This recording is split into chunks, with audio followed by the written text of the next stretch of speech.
ተነስተን ወደ ቤቴል እንውጣ እግዚአብሔርም ያለው ወደ ቤቴል እንውጣ ከዛ ስንወጣ ሲወላችሁ በዚያ በመከራ ጊዜ ለሰማኝ እጃችሁን አንሱ በመከራችሁ ጊዜ በዚህ ቤት እግዚአብሔር ይስማችሁ የሆነ ሰው መስዋዕት ያመጣል እግዚአብሔር የሆነ ሰው ሊባረክ ነው የሆነ ታሪኩ የሚቀየር ሰው አለ በዚህ ሌሊት በዚህ ምሽት በዚህ ቀን ዛሬ በመከራችሁ ጣልቃ የሚገባ እጅ መጥቷል የሆነ መስዋዕት ለእግዚአብሔር ዛችሁ የምትመጡበት ምሽት ነው ይሄ ቀን በኢየሱስ ስም እግዚአብሔር ይስማችሁ እግዚአብሔር ይስማ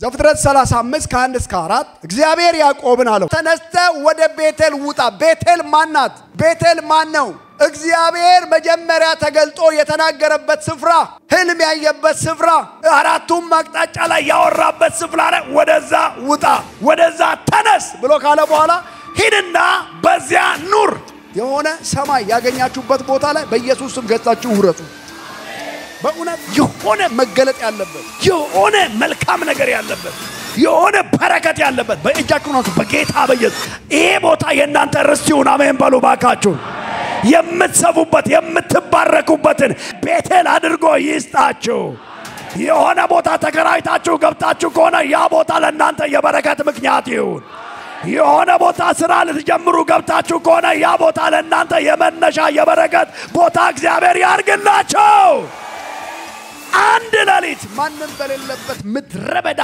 ድንጋይ ተንተርሶ ባደረበት ነው እግዚአብሔር ይባረከው እዛ በኋላ ሄደ 20 ዓመት ሙሉ ባሪያ በሆነበት መጣና ተነስ ውጣ አለው ተነስ ወዴት ወደ ቤቴል በዚያ ኑር ከወንድም ኤሳው በሸሸ ጊዜ ለተገለጠልህ ለእግዚአብሔር መሰዊያን አድርግ አሁን ካንተ የሚጠበቀው ተነስ ሁለተኛው መስዋዕት አድርግ እግዚአብሔር ራሱ ሰዋልኝ ይላል አሁን ስለዚህ ምንም አይገባው አናን የሰዋልኝ ብሎ ሲል እግዚአብሔር ምን ነው የፈለገው ሊባርክ ስጠኝ ሰዋልኝ የሆነ ሰው በጌታ በኢየሱስ ስም ዛሬ በእውነት እግዚአብሔር እቹ ላይ ያለውን ይባርክለታል ጃቹን ከፍ አድርጉና እግዚአብሔር ሆይ ይሰዋልሃል በሉ ባካችሁ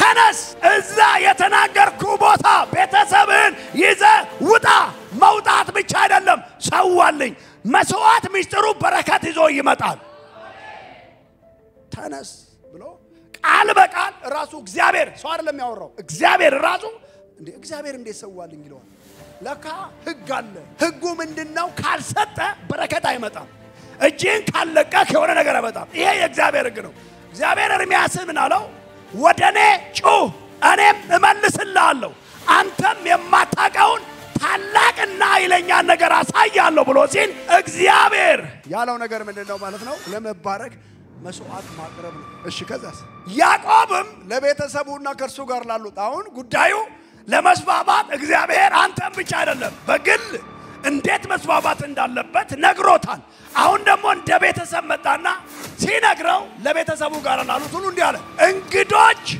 አማልክትን ከመካከላችሁ አስወግዱ ንጹሃንም ሁኑ ልብሳችሁንም ለውጡ በቃ ለእግዚአብሔር የሚገባ ልብስ ልበሱ አለ ንጹህ የሆነ ነገር ልበሱ ይሄንን ባድ አስወግዱ ልብሳችሁን ለውጡ ንጹሃንም ሁኑ አለ በቃ ንጽት ባሉ በመንፈስ ዓለም ላይ ሰውነት መታጠብ መንጻት ነው ይሄን ነው በመንፈስ ዓለም ላይ ነጭ ልብስ መልበስ ከሆነ ነገር ላይ ወጥቻለሁ ማለት ነው አማልክትን በመካከላቸው አስወግዱ ንጹሃንም ሁኑ ልብሳችሁን ለውጡ ተነሱም ወደ ቤቴል እንውጣ አሁን ወደ ቤቴል ሲወጣ ንጽህና ይፈልጋል ወደ ቤቴል ሲወጣ ጽድት ማለት ይፈልጋል ወደ ቤት አንድ ነገር አለ ዛሬ የምትከሰሱ ሰዎች ያው ጌታ ምስክሬ ነው እኔ ልንገራችሁ እግዚአብሔር ይረዳሻል አሜን የሆነ ሰው አሁን ድምጽ ሰማሉ የሆነ ችት እግዚአብሔር በሚያቀው እንደዚህ ይልሻል ልጄ ወይ እኔ እግዚአብሔር ይረዳሻል ይልሻል ማገለግለው ጌታ ነው ድምጽ ሰማለው ያው አሁን በዚህ ሰዓት የሆነ ድምጽ ሰማይ ሴት እግዚአብሔር እንደዚህ ይልሻል ድምጽ ነው እየሰማያለው እኔ እግዚአብሔር አወጣሻለሁ እረዳሻለሁ ይልሻል እግዚአብሔርን በጣም ተወጃለሽ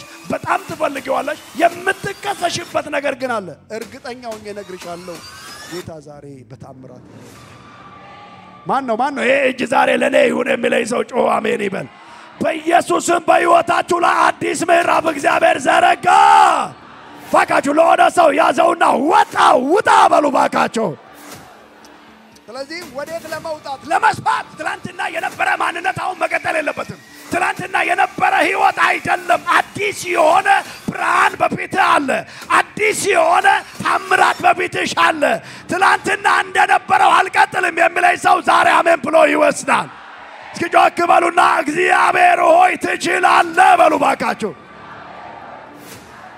እግዚአብሔር የሚያዝንበት ነገር ዛሬ እንጥላለን የሆነ መውደቅ ያለበት ነገር ከህይወታችን ላይ ይወድቃል ወተን አይደለም ግን ተይዘናል ወተን አይደለም ገብተንበታል ግን ወተን አይደለም እግዚአብሔር እያለ ነው ዛሬ ወደ ተናገርኳችሁ ሰፊ ምድር ወደ ተናገርኳችሁ መስፋፋት አስገባችኋለሁ እያለ ነው ጃቹን ከፍ አድርጉና ተፈጸመ በሉ እዛስ እንደዚህ ነው የሚለው ተነስተን ወደ ቤቴል እንውጣ እግዚአብሔርም ያለው ወደ ቤቴል እንውጣ ከዛ ስንወጣ ሲወላችሁ በዚያ በመከራ ጊዜ ለሰማኝ ጃቹን አንሱ በመከራችሁ ጊዜ በዚህ ቤት እግዚአብሔር ይስማችሁ የሆነ ሰው መስዋዕት ያመጣል እግዚአብሔር የሆነ ሰው ሊባረክ ነው አሁን የሆነ ታሪኩ የሚቀየር ሰው አለ በዚህ ሌሊት በዚህ ምሽት በዚህ ቀን ዛሬ በመከራችሁ ጣልቃ የሚገባ እጅ መጥቷል የሆነ መስዋዕት ለእግዚአብሔር ዛችሁ የምትመጡበት ምሽት ነው ይሄ ቀን በኢየሱስ ስም እግዚአብሔር ይስማችሁ እግዚአብሔር ይስማ ጮክ በሉና አሜን በሉ በኢየሱስ ስም አሜን በሉና ተቀመጡ አሜን በመከራ ቀን ለሰማኝ ይሄ ቃል የሆነ ታሪክ አይደለም ይሄ ቃል የሆነ መጽሐፍ አይደለም መለኮት ነው ይሄ ቃል በመከራ ቀን ለሰማ በመከራ ቀን በተኛበት ቦታ ላይ እግዚአብሔር እንዳወራው ዛሬ የሆነ መከራ ውስጥ ያለ ሰው ዛሬ በመከራ ውስጥ የተቀመጠ ሰው ይሄ ቀን ያንተ ቀን ነው ብዬ አውጃለሁ መልካም ዜና ባንተ ላይ እናገራለሁ መልካም ዜና ባንቺ ላይ አውጃለሁ ለአባትሽ በረከት ትሆኛለሽ ለእናትሽ በረከት ትሆኛለሽ ለዘር ማንዘር በረከት ትሆናለህ ለምድር ዳርቻ በረከት ትሆናለህ ከዛሬ ጀምሮ ትላንትና በነበርንበት አንቀጥልም የሆነ ነገር ይቀየራል ጮህና አሜን በሉ በጌታ በኢየሱስ ስም የምንጥለውን ነገር ዛሬ ማታ እንጥላለን እግዚአብሔር ያስደንቀናል አሜን በሉና ውሰዱ ዛሬ በዚህ ቤት ያላችሁ ወጣት እናቶች አባቶች ስሙኝ እንዲህ ብዬ እናገራለሁ እግዚአብሔር ሰምቷችኋል በመከራ ቀን ለሰማኝ ሁለተኛ በሄድኩበት መንገድ ሁሉ ከኔ ጋር ለነበረ ዛሬ ጀምሮ የሆነ ሰው እግዚአብሔር አብሮት ብቻ ነው የሚሆነው ምን በሄድኩበት መንገድ ሁሉ ከኔ ጋር ለነበረ ለእግዚአብሔር መሰዊያን እናደርጋለን ዛሬ የሆነ ሰው ለእግዚአብሔር መስዋዕት ያደርጋል ለእግዚአብሔር ስትሰዋ እግዚአብሔር እንጀራህን ይባርካል ለእግዚአብሔር ስትሰዋ እግዚአብሔር ቁጥርህን ያበዛዋል ለእግዚአብሔር ስትሰዋ እግዚአብሔር ታሪክሽን ይቀይረዋል ለእግዚአብሔር መሰዊያን እናደርገን እንሰዋለን እግዚአብሔር ምንድነው ያለው ተነሳው ውጣ ብሎ ካለ በኋላ ለተገለጠልን ለእግዚአብሔር ራሱን አወጣና እግዚአብሔር ራሱ የተናገረ ለተገለጠልን ራሱን በራሱ እኮ ነው ለተገለጠልን ለእግዚአብሔር ምን መሰዊያን አድርግልና እዚህም ጋር ለቤተሰቦቹ ያዕቆብ ሲናገር እንደዚህ አለ በሄድኩበት መንገድ ሁሉ ከኔ ጋር ለነበረ ለእግዚአብሔር መሰዊያን አደርጋለሁ መሰዊያ ስትሰዋ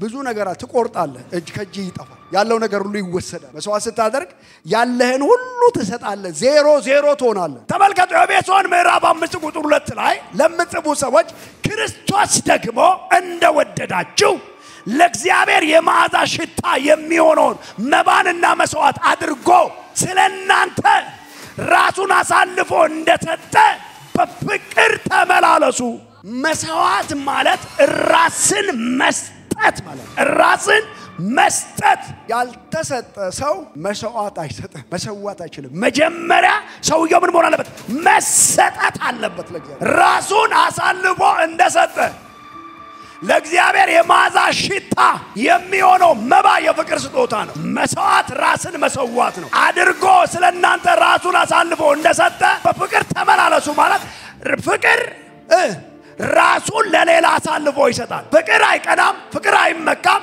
ፍቅር አይበሳጨም በደልን አይቆጥርም ይቅር ይላል ፍቅር በፍቅር ሲል ራሳችሁን ሰጣችሁ ራስ የሚሰጠው በፍቅር ውስጥ ነው ለምሳሌ ፍቅር አይመካም ፍቅር አይታበይም ፍቅር አይቀናም ፍቅር በደልን አይቆጥርም ይቅር ይላል ፍቅር አይመካም ባለው ነገር አይመካም ስለዚህ ራሱን እንደሰጠ እንደዛ አድርጎ እንደሰጠ መስዋዕት ማለት አስቀድሞ ራስ መስጠት ነው። አሁን ችግሩ ብዙ ሰዎች እያገለገሉ ራሳቸውን አልሰጡም።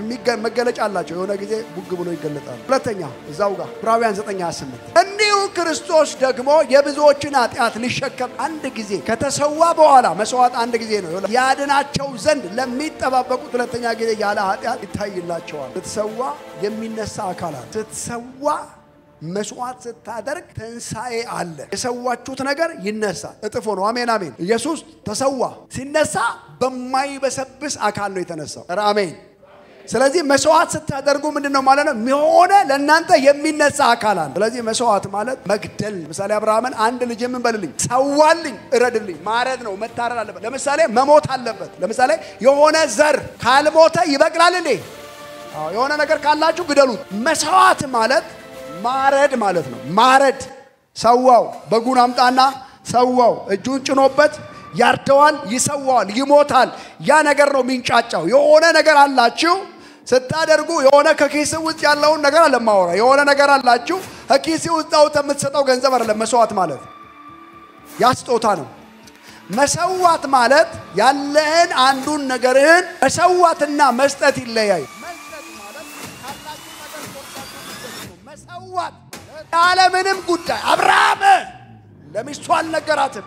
ሰዋው እሺ ኑ እኔና ልጄ ወደ እግዚአብሔር ምን ብለን ሰውተን አቤት ትንቢት ተቀይረዋል እኮ የሆነ ሰው በኢየሱስም ዛሬ ያየውን ነገር ይቀይረዋል። ምን እንደሚሰዋ አብርሃም በልቡ ያውቃል። ይሄን ስታደርጉ ከበሮ ማታስመጣ ይታወቅለት እንደዚህ አድርጓል እንጂ ታርዳለ ማንንም እንዳይሰማ ትላለህ። ባርኬዋለሁ አርጬዋለሁ በቃ ያን ነገር ለቤተ ክርስቲያን ምንም ማስታወቂያ አትለጥፍም። ከዛ አቤት የሰማይ አምላክ ከዛ በኋላ በህይወት ላይ ሊመጣ ያለውን ነገር በልጅ ልጆች ላይ የሚመጣውን ነገር አድርገው የማታውቀው ነገር ነው። ማንም ሰው አድርጎ ማያውቀው አስራት ከፍላ ስጦታ ሰጣ አው አድርገህ የማታውቀው ነገር ሞክረው። ይሄንን ካመንክ በህይወት ላይ ዛሬ በጌታ በኢየሱስ ስም ታምራት ይሆናል። ለመስፋት እግዚአብሔር ሰዋል። መስፋት ፈልጋለህ? ላውጣ ከነበተዘቦቼ በቃ አምጣ ሰዋ ለኔ ሰዋልኝ። የት በዚያ ቦታ ምን እንደሚሰዋ እሱ ነው የሚያውቅ። ስለዚህ መስዋዕት ለእግዚአብሔር መሰዋት ማለት አስራት መስጠት ማለት አይደለም። ከፍሎ መስጠት አይደለም። ያለኝ ነገር ማረድ መግደል። በህይወታችሁ ለእግዚአብሔር የምታደርጉት ነገር መሰጠትን ይጠይቃል። እናንተ እንድትባረኩ አንዳንድ ሰው አድርጎ አልሆነም። ልክ ነው ያልሆነበትም ምክንያት ጠብቀው እግዚአብሔር አንዳንድ ጊዜ አድርገህ ወዲያው አታገኝም። የሆነ ነገር ሊቋቋም እንደውም ጠላት ብዙ ነገር ሊያደርግህ ይችላል። ግድ የለም ጠብቀው።